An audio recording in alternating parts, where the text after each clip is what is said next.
Dr. Matthews, welcome, and give us just an overview of the thesis of your book and what you plan to talk about with us today. First of all, thank you for inviting me to be on your program here. I'm very, very excited, and I'm very excited to talk about the transformational power of voice from 3 different areas: inner voice, outer voice, and then my own work called voice integration therapy. You described the inner voice as emerging or erupting without conscious warning from essentially a subconscious place, or a place that we typically don't know how to access. You suggest that this inner voice can provide us with useful information such as divine messages or warnings, but that it also can reveal pathologic rants, negative criticisms, and potentially inner evil. That's exactly right.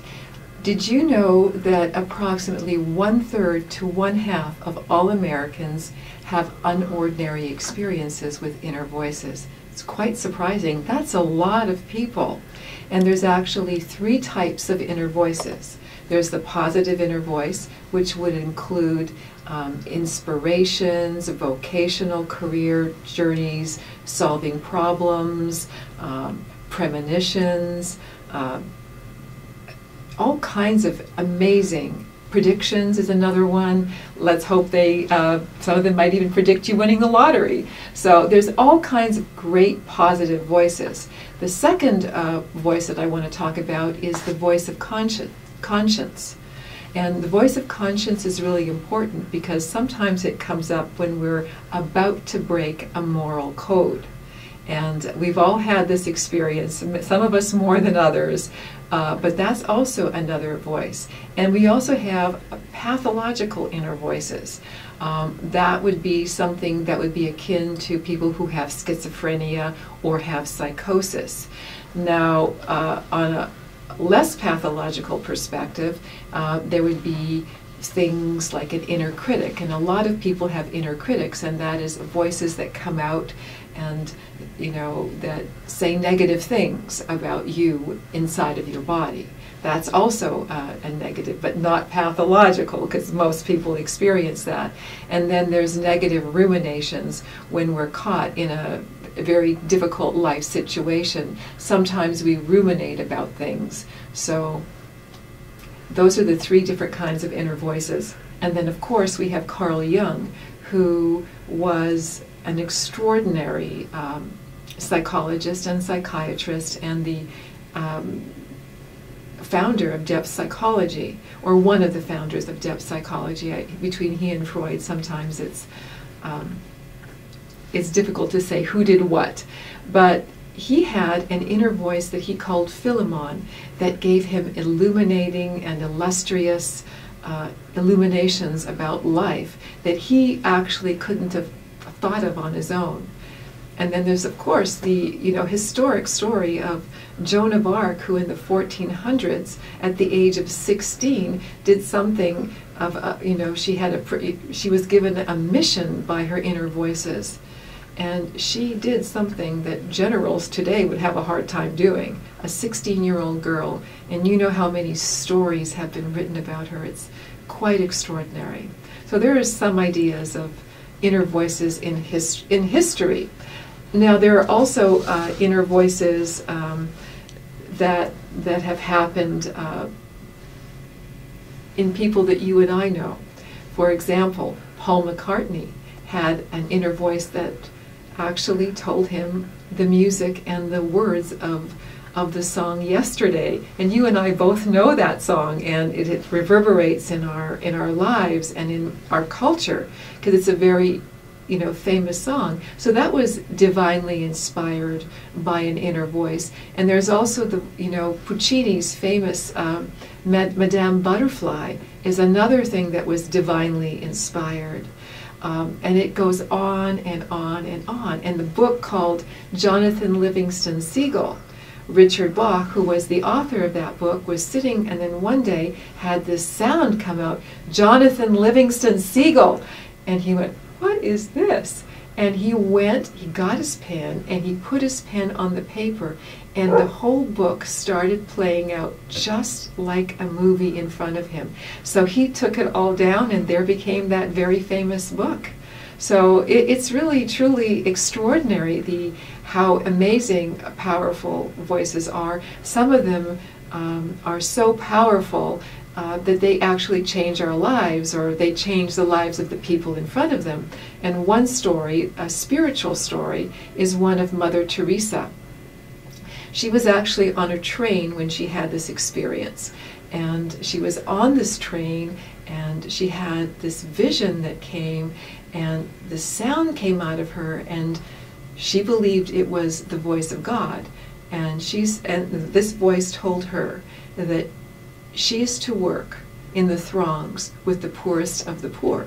And we know that's exactly what she did. So she was inspired by that voice, which I think was a voice of her soul. So how do you define the outer voice? Well, I define the outer voice as the emotional tone or quality of an individual that is consciously or unconsciously imbued with their cultural and personal history that is fueled by breath. I believe that voice is an expression of soul. It is a living process that is co-created by the environment that one lives in. Not only the external environment, the environment of the body, the health of the body as well. Someone who's really sick, they don't sound the same as when they're normal, right? And why then is it important for psychologists to have knowledge about voice in their psychotherapy practices? How can it be useful to practitioners? There's so many great things that we can hear in a person's voice. It's really quite extraordinary. We can hear the wounded inner child that lives within them. We can hear the inner critical mother that was, negating them as they were growing up. We can hear the grandiose person just in their own voices.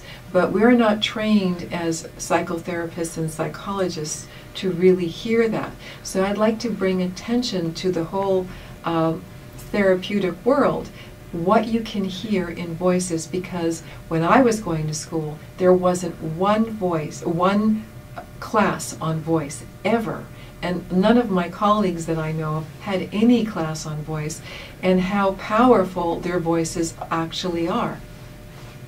What would you describe as some best practice techniques psychologists can apply to helping patients tap into the transformative power of voice in order to increase a level of consciousness? Well, there's actually 5 different levels of consciousness. And as you increase your level of consciousness, Lon, you will get deeper and deeper into your body. For example, you can relate to teenagers, right?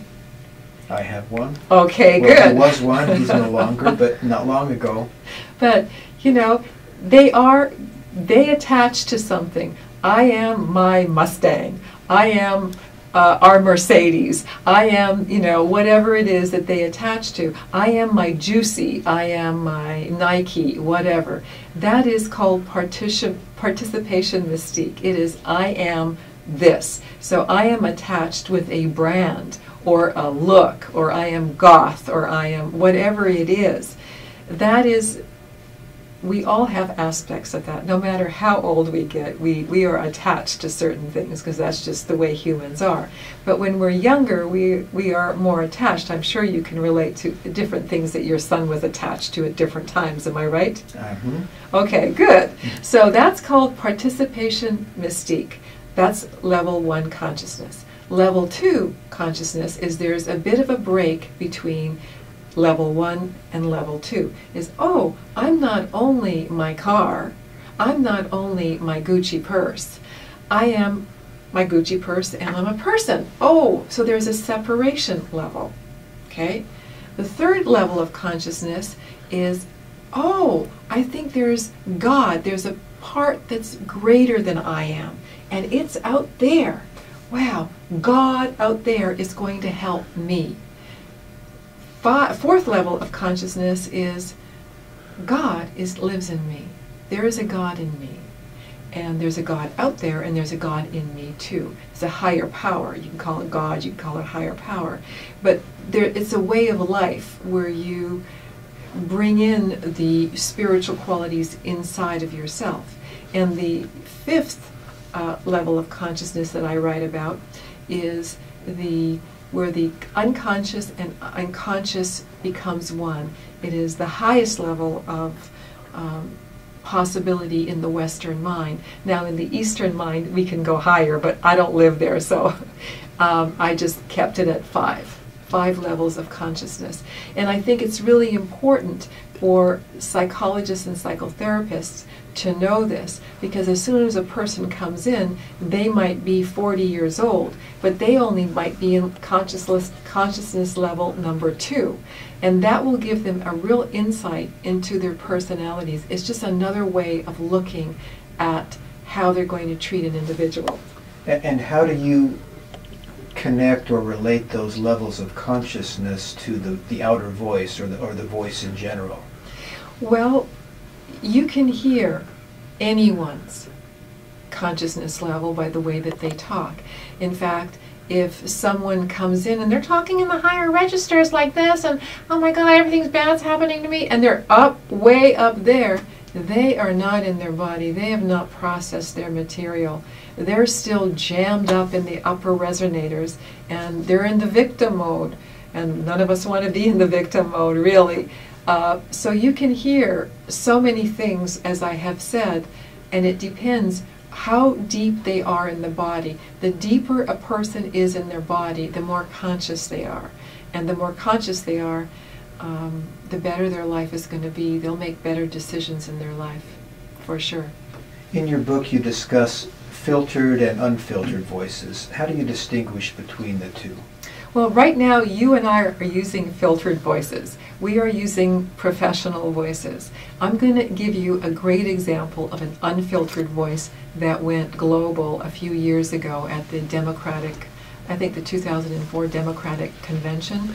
Howard Dean was running at that time, and he lost a certain precinct or whatever it was at that time, and when he was giving his goodbye speech, the filters inside of his body were gone, and what came out was something that the media picked up and called it Howard's Howl or Howard's Scream, and it went global and it went viral, and I don't think he liked that very much. I don't think he'll ever live that down.